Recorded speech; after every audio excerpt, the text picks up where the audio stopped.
Pernah nggak sih pas lagi scrolling media sosial di tengah malam, tiba-tiba kalian terhenti di undangan pernikahan teman sebaya kalian? Sebenarnya aku bakal sanggup kayak gitu nggak sih? Atau sebenarnya aku cuma takut sendirian?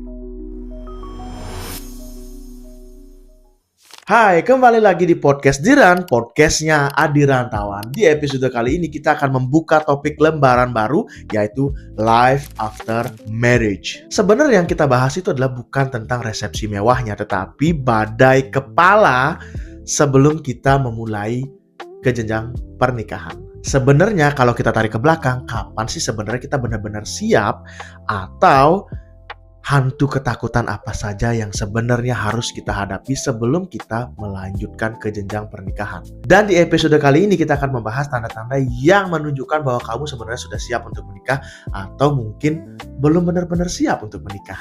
Kesiapan menikah itu bukan lagi soal angka, karena usia 25-30 tahun itu nggak otomatis kalian siap untuk menikah. Dan yang berikutnya, kita harus selesai dengan diri kita sendiri. Karena kita nyari pasangan itu bukan untuk mengisi kekosongan atau menjadi penyelamat dari luka masa lalu. Dan pada intinya, kamu tuh harusnya sudah bahagia dulu secara diri sendiri, lalu memilih pasangan untuk kita ajak bareng-bareng bahagia bersama. Finansial ini adalah hal yang paling realistis untuk kita bahas.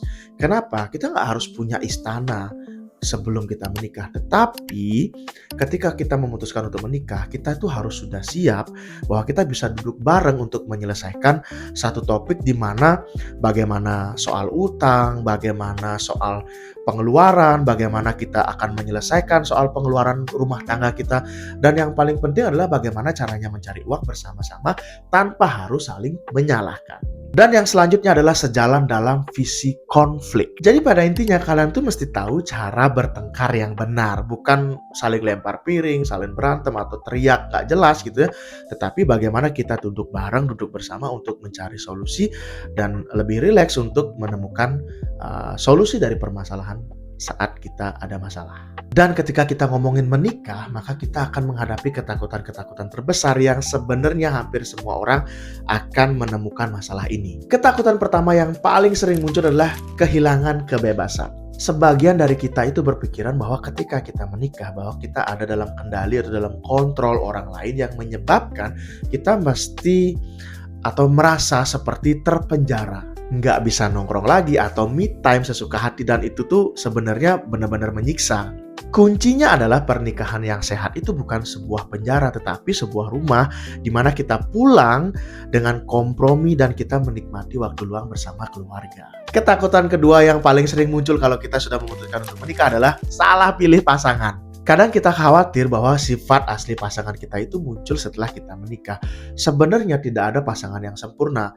Pada saat kita memutuskan untuk menikah, maka kita memutuskan untuk bagaimana kita beradaptasi terus-menerus, kemudian menyelesaikan masalah bersama-sama, dan pada akhirnya kita akan memahami satu sama lain. Dan yang paling banyak orang takutkan ketika akan memutuskan menikah atau membicarakan pernikahan adalah beban finansial dan juga beban mental. Yang paling sering muncul itu adalah ketakutan ketika kita tidak punya duit. Dan yang selanjutnya adalah ketakutan akan gagal menjadi orang tua atau menjadi pasangan. Lalu bagaimana menghadapi ketakutan-ketakutan itu? Sebenarnya kuncinya adalah rasa takut yang tadi aku sebutin dari awal episode. Itu tuh sebenarnya wajar. Justru rasa takut inilah yang membuat kita menjadi lebih waspada dan tentunya berusaha lebih keras untuk sukses, bukan malah kabur. Jadi kesimpulannya, menikah itu bukan akhir dari garis pencarian hidup kita, tetapi awal atau start dari permulaan maraton yang cukup panjang. Sebenarnya rasa takut itu boleh dan sangat wajar, akan tetapi jangan sampai rasa takut itu yang menyetir kehidupan kalian. Coba tulis di kolom komentar ya. Itu dia tadi pembahasan dengan topik Life After Marriage atau tentang pernikahan yang kita bahas di podcast Diran kali ini. Jangan lupa like, share, subscribe, dan bagikan video podcast ini ke teman kalian yang masih galau tentang pernikahan. Sampai jumpa di episode selanjutnya.